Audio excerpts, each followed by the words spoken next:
My name is George Galloway, presenter of كلمة on Mayadeen television. Morning to you.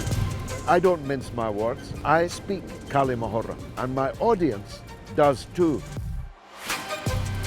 كلمة free word, free for me, free for you. Catch it. Nice to meet you, brother.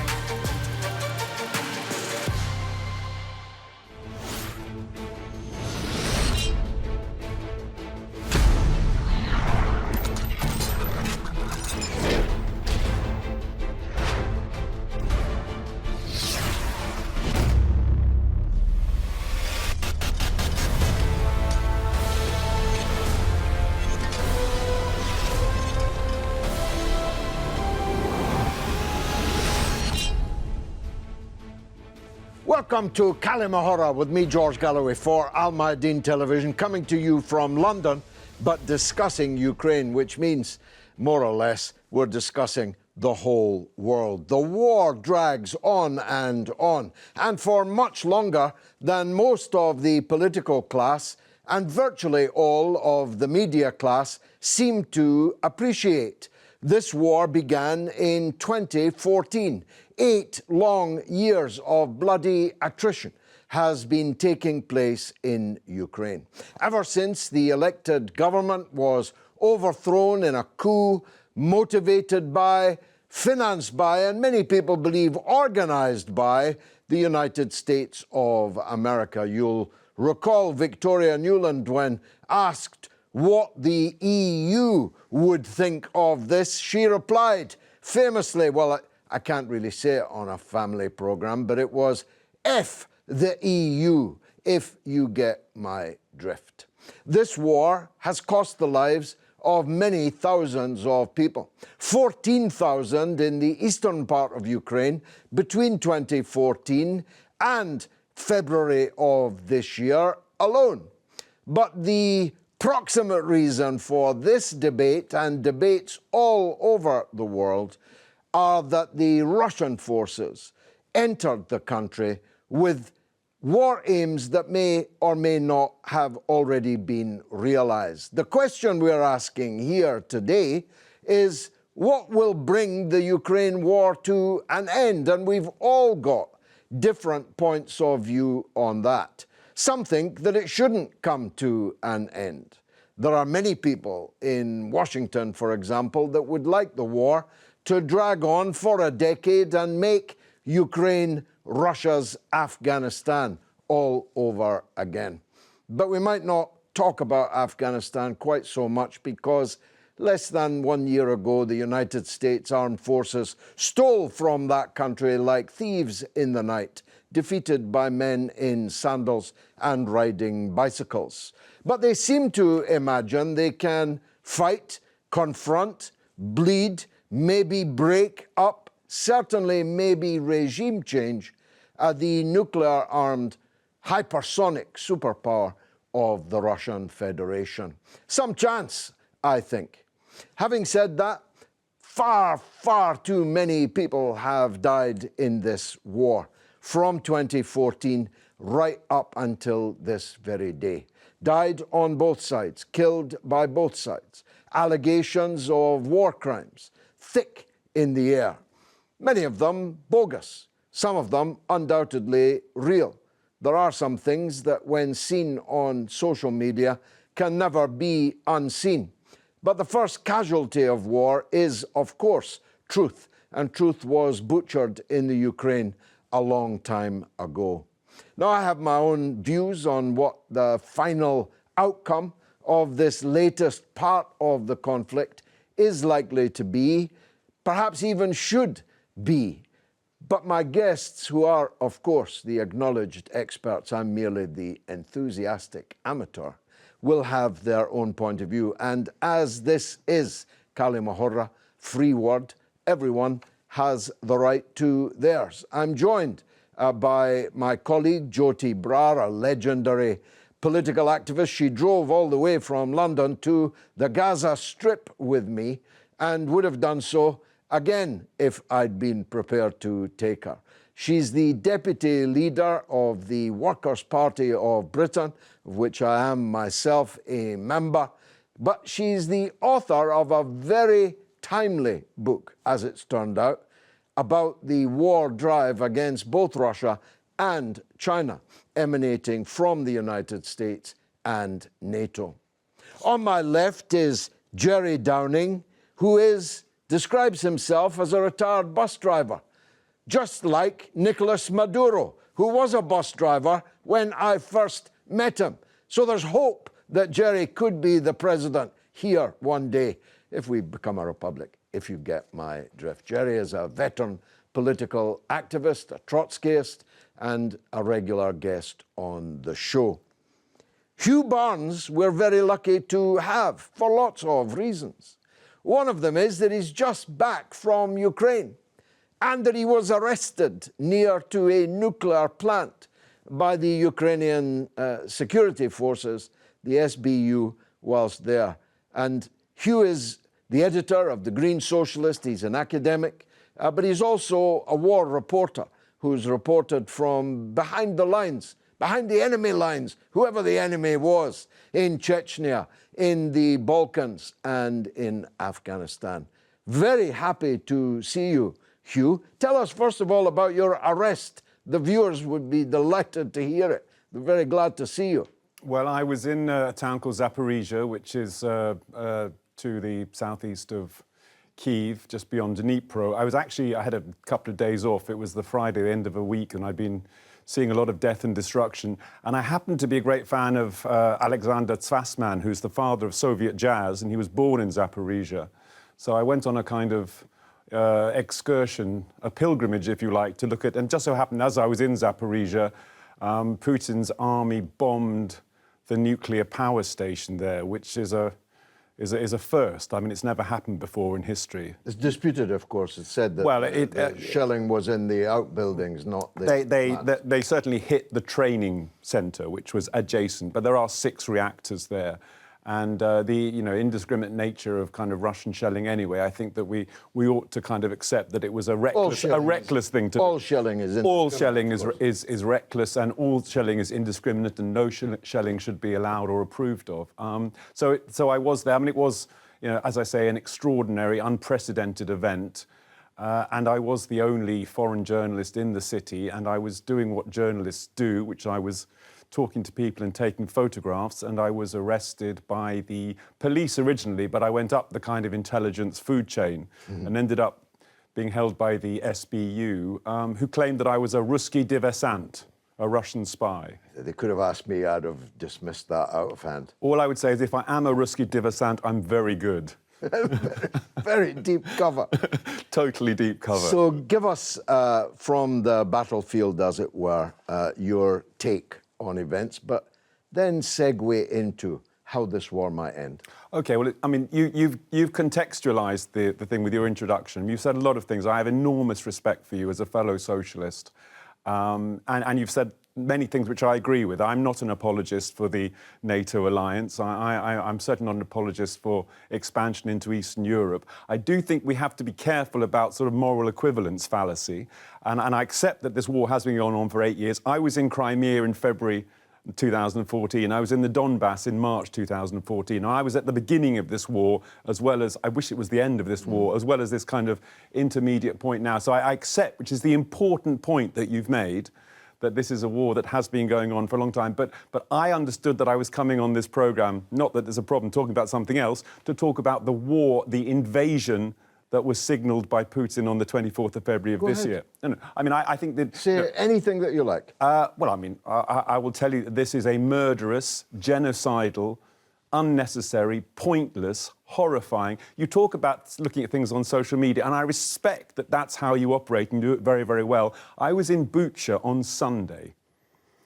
Now, the Kremlin, unbelievably, are claiming that in Bucha, immediately after the withdrawal of Russian troops, 30th, 31st of March, that the Ukrainian army went in and scattered around the town, in the streets, in courtyards, in backyards, the dead bodies of Ukrainians to create a false flag operation to incriminate the Russian troops. You talk about war crimes and war crimes being carried out by both sides. I mean, we have seen some disturbing evidence of alleged war crimes by Ukrainian soldiers against Russian captive soldiers, and I would hope that the Ukrainians would prosecute those and bring the perpetrators of those war crimes, if they happen, to justice. But I think disproportionately, George, the war crimes and the genocide and the murder and the terror. You ask me how the war will end. It shouldn't end by a NATO aggression. It shouldn't end by a no-fly zone. We don't want a sort of third world war. It has to end by the Russian people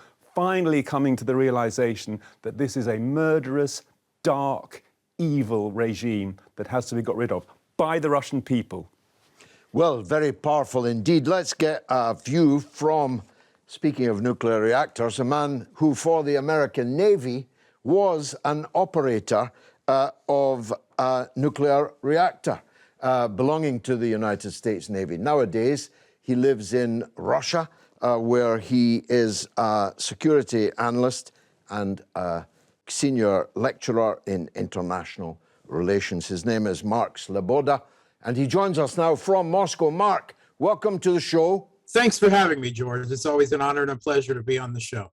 Mark, what could be the best scenario for a way out of this crisis? Okay, so first I would say that there are no best scenarios. There are no good scenarios for out of this crisis. This crisis is not a good one. It is not something that is should be considered progressing well for either side of this conflict. And I don't believe that it is something that is going to end soon, nor is it going to end well.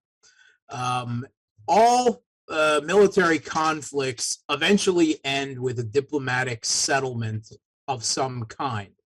But before they do, there has to be military facts created on the ground. So while the two sides are engaged in a type of diplomatic negotiation right now, I don't think that either side is showing that it is serious about ending the conflict anytime in the near future, because they have not reached the point where either side would convince them to compromise on their positions, whether it be Russia's demands to the West-backed Kiev regime, or the Kiev regime trying to minimize the amount of demands that it is forced to accept from Russia to end the conflict. To be more practical, is it possible that the governments of Russia and the Ukraine can agree to at least some of each other's demands and put an end to this war? Russia's demands for ending the conflict are that Ukraine becomes a neutral country, that they do not join NATO or any other military alliance, and that they do not de facto join NATO, i.e. there are no foreign military bases in the country, that foreign military do not come there, conduct joint exercises and do drills, that there isn't large amounts of foreign armaments entering the country. So kind of a legal and a de facto not joining of NATO, becoming a true neutral nation, while the Kiev regime is then demanding security guarantees if they were to accept that. And there's a big open question about what type of security guarantees, who would be the guarantors, and so forth. The other demands are that the Kiev regime recognizes that Crimea voted in a referendum to join Russia, and that is irreversible, that the Donetsk and Lugansk national republics in their full administrative regions, which it has to be said they do not yet at this moment even fully control, are independent states. And Russia has also made demands for the demilitarization and the denazification of Ukraine. And those are very vaguely defined terms. They have very real meanings, but they are fluid. Could other countries be helpful in bringing this conflict to an end? I'm thinking perhaps of China or even the West. Could they be helpful in bringing about an end to this? Yeah, so first of all, the West is doing their best to, end the conflict on the Kiev regime terms that they back, one by flooding the country with weapons. They've already delivered some 60,000 man anti-tank weapons, advanced anti-tank weapons to the country, some 20,000 man air portable defense systems, MANPADS, to the country. And they're talking about bringing in Soviet legacy air defense systems, tanks, and other heavier military units in the stockpiles of former Warsaw Pact countries. Also, the West is conducting a literally existential economic war of sanctions on Russia. And by that, they had hoped, and they still do hope, to basically destroy the Russian economy or make the lives of Russian citizens so miserable that they turn on their own government and demand an end to the war in order to end sanctions. China is playing more of a neutral role, at least in the public face. Politically, they are quietly backing Russia. They've supported Russia on numerous UN Security Council resolutions. There's certainly continuing economic relations with Russia in several vital areas. In other areas, they are keen to avoid U.S. sanctions, but also creating alternative mechanisms to continue trade with Russia. Mark, you're a former U.S. Navy man. You're living in Moscow. What do you think the people there in Moscow, in Russia, want to achieve from this? Yeah. So the hope, part of the logic behind the economic war on Russia was that Russians' lives would so immediately become immiserated that there wouldn't be support for the intervention. In fact, there would be protests, demands. That has not happened. In fact, instead, there has been a rally around the flag effect. And polls out in the last week by the oppositionist pollster, Levada, which has received funds from the West, actually, shows grudgingly that actually support for the Russian military intervention is some 81%. And Putin's approval rating since the intervention began has jumped from 59% to 84%. So the Russian people right now, there is not a significant sanctions effect primarily because of the strength of the ruble. Right now, if I had to say, just anecdotally from my own experience, that it looks like actually the blowback of sanctions with the energy prices and the inflation in Europe right now is having a worse effect on European citizens than it is in Russians. Now, eventually that may change. It could possibly change. But right now, from what I've seen, the stores are full. People are shopping as normal. They're discussing the conflict, in casual conversations, but it's mostly supportive. In fact, I think that there is a strong sentiment from a large percentage of the Russian population fearing that the Kremlin will give up too early, that after incurring this type of costs, so far,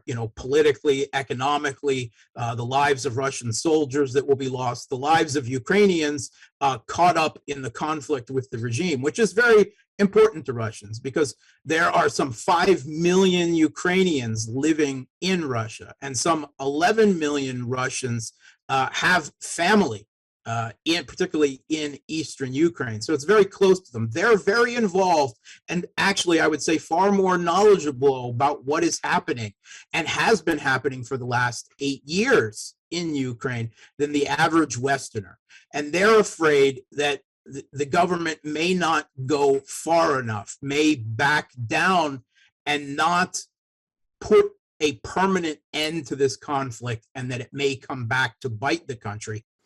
Jyoti, apart from your own perspicacity, what made you write that book about the drive to war against Russia and China? Did you see all this coming? Do you know, George, it was actually the coup in Ukraine. There's a lot of people today walking around with their blue and yellow twibbons saying, I stand with Ukraine. Well, 2014 made me feel I needed to stand with Ukraine, with the people who'd had a fascist government foisted onto them by force, the government they'd elected on the basis of friendly relations with Russia and a good, neutral position where good trade relations and good political relations were held with East and with West. That was what the Ukrainian people voted for.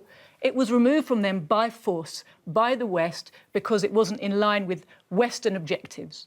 And the West has long used fascists and ultranationalists in Ukraine as a weapon against first the Soviet Union and then against Russia. So I stood with Ukraine in 2014, and as part of what was then called the Bristol Ukraine Anti-Fascist Solidarity, we had pickets every week outside the BBC protesting about the fact that they weren't covering this properly, they weren't explaining what had been going on, they weren't talking about the war that had been launched against those people in Ukraine who said no to the imposition of the coup regime.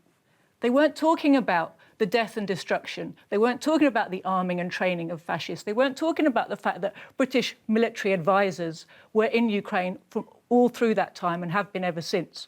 That this is not an independent government. It's not the internal affairs of Ukrainians. This is very much a controlled comprador government installed by the West for its own geopolitical reasons to loot and pillage Ukraine and to use Ukraine as a base against Russia. It is NATO aggression that's going on, and it is part of the move. It's part of that drive to war against Russia that we're seeing sort of in slow motion. So when I look at what's happening today, I don't see Russian aggression. I see Russia, after 8 years, finally taking necessary steps to defend itself and its people. Your contributor there, Mark Svoboda, talked about how Russians are very knowledgeable about the war in Ukraine. That's because for 8 years, they've been watching the war in the Donbass on their televisions in the way that we haven't. It's been disappeared by our media, but in Russian media, it's been covered. And so they know this war's been ongoing all that time, and they care about it very deeply. And they're very happy that finally, President Putin and the Russian people have gone to the aid of the Russians across the border. They know that that war is also directed against them. They're not stupid. Why didn't the Russians then only move into the Donbass to garrison it and defend it from what they say was an imminent Ukrainian military attack? Why go all the way to Kiev? Well, I'm not a military expert, George, but from what I've understood from the military experts who have, been making their commentary, essentially, they needed to neutralise the ability of the Ukrainian army, which, remember, is being lavishly funded, trained and armed by the West, by NATO. So the Ukrainian army is like a funnel for NATO weapons. And if they can't neutralise that, just propping up and supporting the Donbass is not going to work. They will get bogged down in endless warfare as the Ukraine, with NATO help, keeps attacking and attacking and attacking them. So they've made it clear that they have to neutralise the Ukrainian proxy government's ability to keep fighting them. Otherwise, it will be an endless war. Hugh, you don't agree, please? Well, the programme's called Kalima. Your say. You're entitled, you people are entitled to your opinions. I respect your opinions.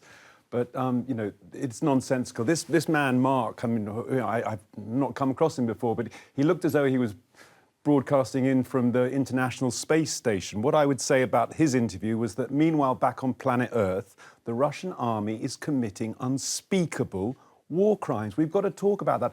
I have no illusions about the Zelensky government. I am an anti-fascist. There is definitely a fascist element, particularly in the west of Ukraine. I can agree with you about that, but we have got to talk about what is happening on the ground.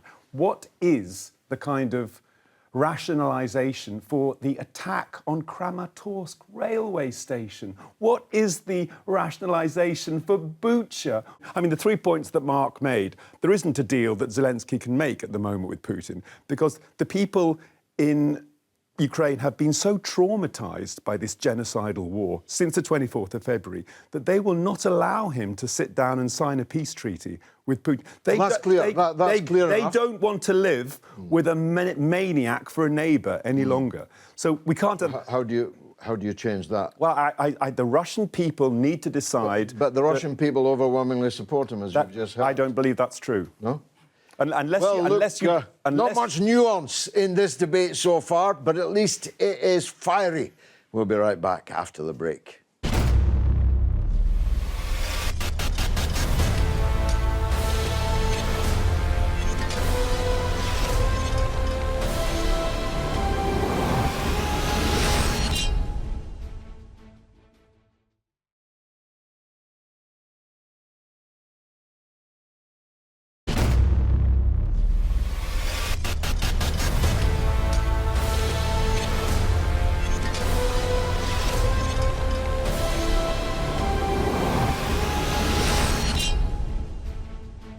Passionate debate here in London on كلمة on Al-Mayadeen television about the war in Ukraine and hopefully in the second half moving on to how it should end, how it might end. But Jerry Downing sat patiently through a televisual dogfight. It's only fair that he's up next. Jerry, what's your take on it?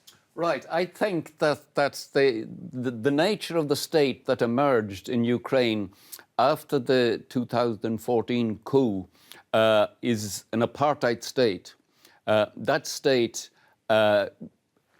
discriminates against Russian people. It discriminates against ethnic Russians.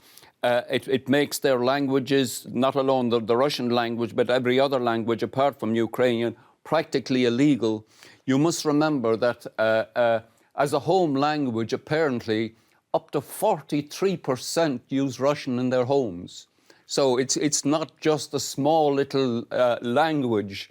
And therefore, a state that doesn't allow its minority to participate is an illegitimate state, in my view. The first major thing that happened after the coup was the massacre in the trade union house in Odessa. That massacre was carried out by the right sector and the Azov battalion. They proudly boasted about what they did. They showed, we can show the actual photographs of them firebombing and of course the woman that was murdered, strangled, the pregnant cleaner that was strangled, and the man that strangled her. He goes to the window and he puts up his thumb, and there's a huge roar of approval from the crowd below. This was a fascist mob that now moved eastwards into Mariupol on the 9th of May and began the task of oppressing the Russian-speaking people there. So what is now happening in Mariupol? What is now happening in Mariupol is this is the headquarters of the Nazi Azov battalion. They are dug in there, and they're using the apartment buildings as shelter. They're bombing and using the population of Mariupol as human shields. The people that come out of there tell us the truth about what's happening, about what the Azov battalion did to them. So I do need to point out that the war propaganda that's issuing from every orifice of the capitalist state is absolutely appalling. I'll put it to you, why would, for instance, Assad gas his own people when he was winning the war? He gassed his own people in order to give the West the opportunity to bomb him. That's why he did it. And then why would the Russians actually bomb that railway station when that's the Russian-speaking people that live in that area that they want to rule over when they take over? Bucha, why would the mayor of Bucha, why would he make a speech on the day after the Russians had left without mentioning this terrible massacre? This terrible massacre didn't appear for 2 days afterwards, and the terrible massacre appeared when the Azov battalion went in and started mopping up the people that they said were supporting the Russians. That's where and the big mass grave. Well, the funny thing about the big mass grave was there were people in body bags in the in the big mass grave. That was a mass grave that the civilian population had asked the Russians to provide for the people that had been killed by the shelling from the Ukrainians. So we are getting a story that's full of lying propaganda from the West. Now, I think that you will not have a proper state in Ukraine, a proper nation in Ukraine, until the Azov battalion are defeated. I don't want to make any sort of apology for Putin and what he is. I'm quite aware that he's a brutal dictator. I'm quite aware that there are far-rightists within the army, etc., and I'm quite aware that there's been some atrocities. But this is a war of aggression by NATO and the West against Russia in order to balkanize it, split it up into 5 republics they want to split it up into. Biden didn't make a mistake when he said he wanted regime change. That's what he wants. Ben Norton is a very highly respectable journalist, writer, and filmmaker. He's an American, but he lives in Nicaragua. Let's take an American perspective from him. Ben, welcome to the show. It's my pleasure. Thanks for having me. Well, not many predicted this invasion by Russia of Ukraine. I myself bet my house that it wouldn't happen. Thankfully, nobody took me up on it. But now that it has happened, what do you think is the likely outcome of all of this bloodshed, all of this dreadful, ghastly affair? Well, what the world wants is a peaceful resolution. Unfortunately, it's actually the US, the European Union, and NATO which are opposing peace talks. We've seen this again and again. In fact, the Washington Post just acknowledged, this is one of the main US newspapers very close to the US government. It just admitted that many NATO countries do not want peace talks in Ukraine because they're worried that if Kiev gives in to these demands by Moscow, that it could weaken NATO. So they are willing to fight to the last Ukrainian in order to bleed Russia. And Elliot Cohen, a former US State Department official who served in the Bush administration, he published an article in the Atlantic magazine boasting that the US and NATO are waging a proxy war on Russia through Ukraine. So unfortunately, the reality is that we see that the Western powers are committed to escalating and prolonging this war. Now, hypocritically, they accuse Russia of prolonging the war, but they're the ones that are flooding Ukraine with weapons, and they're the ones who are pushing Ukraine, telling Ukraine not to give in and telling Ukraine not to engage in diplomacy with Russia. So, I mean, unfortunately, it's hard to be optimistic about that, but the reality is that the Russian military has already accomplished many of its goals in Ukraine, and it's going to win this war. And unfortunately, NATO is committed on pushing as many Ukrainians to die, to sacrifice themselves on NATO's behalf until eventually Ukraine does have to come to a political solution to this conflict. Look, for most people, this war began when Russia invaded Ukraine. They don't know, some don't want to know, that it actually began many years before that. But it has allowed, undoubtedly, Western media and the Western political class to organize a very substantial feeling in Western countries, at least, that Russia is the villain, the aggressor, the attacker, the invader.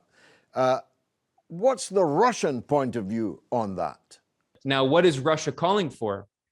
Russia is calling for Ukraine to demilitarize, to be neutral, not to join NATO, and to denazify. I think around the world, many people see those demands as honestly pretty moderate demands. Neutrality should be an obvious concession. I mean, why does Ukraine have to be part of NATO? Why does Ukraine have to continue to be integrated into this Western military alliance? So the reality is that, I want to stress this point again, there's one solution to this conflict that is a political solution. And unfortunately, although all of the Western media blames Russia, the reality is that it's Washington, Brussels, and NATO that continue to push to escalate. Well, the New York Times does say that many NATO sources tell them that they want the conflict to continue. I don't think the Times is lying about that. But what could Russia do to de-escalate, to bring about a ceasefire, to bring about the possibility of a diplomatic solution? Well, I mean, it's unfortunate that Russia was pushed to the stage of invading Ukraine after all of its security red lines were crossed, after it repeatedly asked the Western powers to come to binding security guarantees. Let's not forget that in late 2021, Moscow said very clearly, these are our demands, and the US and NATO refused to abide by any of those. They refused to say that Ukraine would not be part of NATO. They refused to return to basic arms control. It was the Trump administration, Donald Trump, that tore up the one of the main accomplishments of peace between the US and the former Soviet Union. And he tore up this interballistic missile treaty that would allow the US to put interballistic missiles inside Ukraine, threatening Russia. So the reality is that Russia has repeatedly said what it has wanted. And what can Russia do to de-escalate this conflict? Well, of course, it can eventually withdraw its troops. But what's incredible is that the Western media and Western governments constantly say that the solution to this conflict is one-sided, that the only way to end it is that all that needs to happen is Russia needs to withdraw its troops. But this is not a one-sided conflict. Well, you'll know in Nicaragua the phrase guerra prolongada, the long war, because that emanated from the struggle in Nicaragua. Are we in for a guerra prolongada, a long war, a prolonged war between NATO, Ukraine, and Russia? Of course, I can't tell the future. I don't have a crystal ball, but I can say that the US government, many figures in the US government have made it clear that they want a long-scale civil war, a long-term civil war prolonged in Ukraine to create an insurgency. They have said this quite clearly. And this is in addition to the 8 years of civil war that we've already seen since 2014 in Ukraine. Hillary Clinton went on TV and said very clearly that the US should repeat the policy that it carried out in Afghanistan in the 1980s of creating an insurgency. I want to remind our viewers that that US policy in the 1980s in Afghanistan is what gave birth to Al-Qaeda and the Taliban. And of course, in Ukraine, it goes without saying that there are many far-right extremists, including neo-Nazis, who have burrowed themselves into the sinews of the state structures of Ukraine. They are part of the National Guard. They are part of the military. They are part of the state security services. And the US and NATO are talking about a long-term, large-scale insurgency in Ukraine, which is very likely would result in a situation like in Afghanistan that could unleash these extremist forces that go on to carry out terrorist attacks in other countries. So this is a very dire situation. The reality is that we are in this situation that could be very dangerous, that could lead to a large, prolonged war in Eastern Europe that could spill into neighboring countries like Poland, which is sending weapons and potentially fighter jets into Ukraine, which could potentially make it a target. And there's a very real possibility that this war could escalate into a world war. Hugh, Ben's right, isn't he? I mean, it's from the other point of view to you, but you both have reached the same conclusion that a negotiated settlement is not possible because the Ukrainian demands are for regime change in Moscow, and Moscow's demands are for things that you say, and I'm sure you're right at this point, that the political class, at least in Ukraine, would not allow him to sign. Ergo, we do have a long-term war lasting many years and potentially spilling over into the neighborhood. Well, it's a long question. The first thing you said was Ben's right, isn't he? And I don't think Ben is right. I mean, I don't feel that in his contribution, or indeed in Mark's contribution, or in many of the contributions, that there has been a requisite level of knowledge and information about what is happening on the ground. That's just my point of view. Now, you may be right, and I may be wrong. I've been there, I've seen these things. I've seen them from a very balanced anti-fascist perspective, a socialist perspective. But I have to tell you that people's lives and families and jobs and dreams and children and pets are being destroyed. And that's got to stop. The we're talking Russian about. troops have to withdraw. They have to And if go they- back if into they their don't- own country. And if they don't, the war will go on. That's what I'm The trying war, to... it isn't the... it isn't the... expertise. You are right that the political class won't allow Zelensky to sign it. The ordinary people of Ukraine have suffered so much that they won't allow Zelensky to What sign a about the peace deal. 40% Russian speakers? It's just not... I mean, the Russian speakers in Lugansk... Jerry made this point. Mark made this point about the people in Lugansk and Donetsk. The Russian speakers in Lugansk and Donetsk, the people that I care most about in Ukraine, they have been so appalled by the prospect of the future under Putin that is being presented to them, that of those people speaking Russian, I've been in Donetsk, in Lugansk, I went through the point of contact, Not and there are... I have been in the last few weeks. You were in the East? I was in the East in the last few weeks. I mean, it depends where you call the point of contact, but I was... Were you in the new republics?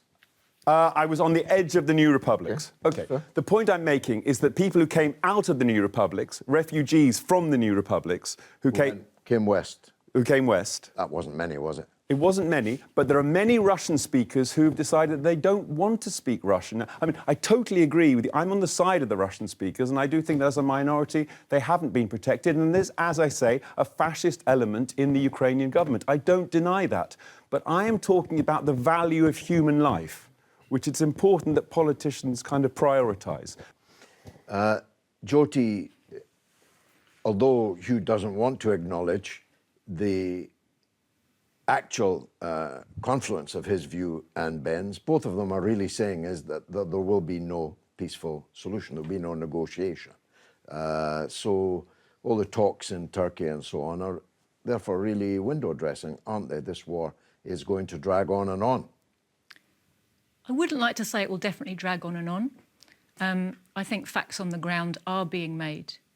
There is an opportunity for Ukraine to accept the facts on the ground. The question is very much whether Zelensky and the people around him are in any position to accept facts on the ground, because the reality is they've been shown very clearly to be total puppets of the USA. And at this moment in time, the USA and Britain and the NATO powers are not prepared to accept facts on the ground. Nevertheless, the facts are being made.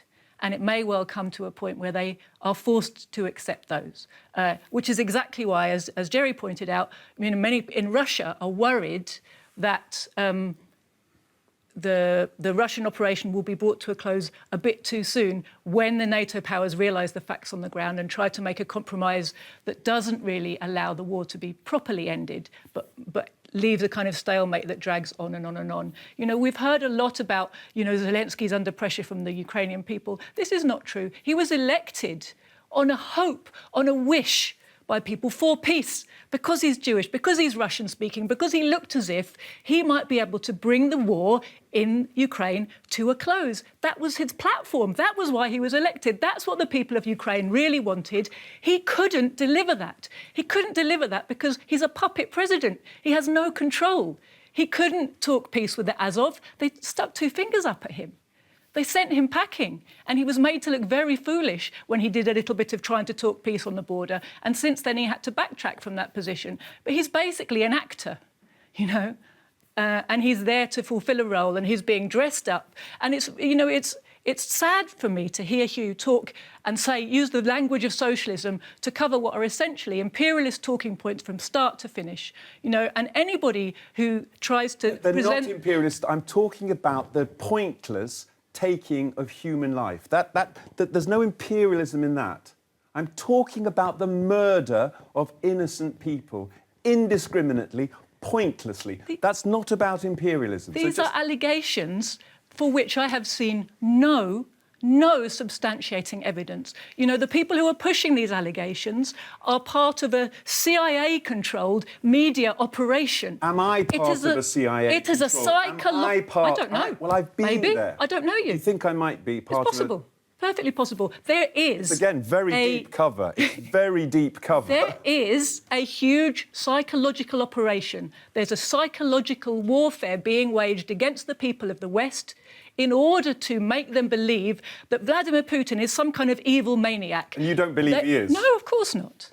What do you mean, of course not? There's no of course Well, not. if he were That's a an controversial evil- point. You don't believe Not to me. Well, you don't if he believe that were- Vladimir Putin, the Hugh, fascist, is an What's a evil maniac. fascist? Well, Hugh, if he were an evil, maniacal fascist, and the I'm asking her whether she believes he and is. I'm not saying I believe and he is. the opposition pollsters record phenomenal levels of support for him in Russia. Ipso facto, that would make the Russian people that you say you love, lovers of a genocidal, mentally ill fascist. And that's hyperbole with rockets on it. Are we talking about the Levada poll or a telephone polling? If I was living in Putin's gangster kingdom and somebody rang me up on the telephone and said, do you support Vladimir Putin? And my children are playing in the sitting room, I'd probably say yes. I'd be frightened. Okay. George, I'm sorry, these are imperialist talking points. When they describe Vladimir Putin as a dictator, as a gangster, what they're saying is he has the temerity to head a government that stands up for Russia. Tell us what That's you what think they he is. mean. Tell us what you think, Vladimir. Don't worry about what the imperialists think he is. What do you think Vladimir Putin is? But it's interesting. You cannot, It's an interesting point of view. You Well, no, cannot we're running out discuss. of time, so, you Jerry. cannot discuss international politics on the basis of good against evil. That's Judeo-Christian but nonsense. Do you, Jerry, what then we have? believe Vladimir Putin He already is? told No, you. no, he thinks it's he's not. interesting It's not good. He's satisfied. you already. I absolutely admit that Putin is an absolute scoundrel. Jyoti doesn't think. No, I don't. But apart from that, what is the issues involved? The issues involved is that NATO and the West are attempting to I agree. I agree with that. over the regime change in Russia, they're attempting to, and were they to succeed in that, of course, the position of the working class in Russia would be 10 times worse than it is now. What Hugh wants as well, regime change in Russia. You know, Well, no, For the sake of the right, I the whole don't. thing. fair. Not imposed from outside. Not You know, imposed it's from not good and outside. evil. Jerry makes a good point. The working class of Russia, Ukraine, and the United Kingdom have an awful lot in common. They should be united. There's a solidarity there. These are good points. The idea that I'm making imperialist kind of arguments is nonsensical. But the program's not about you.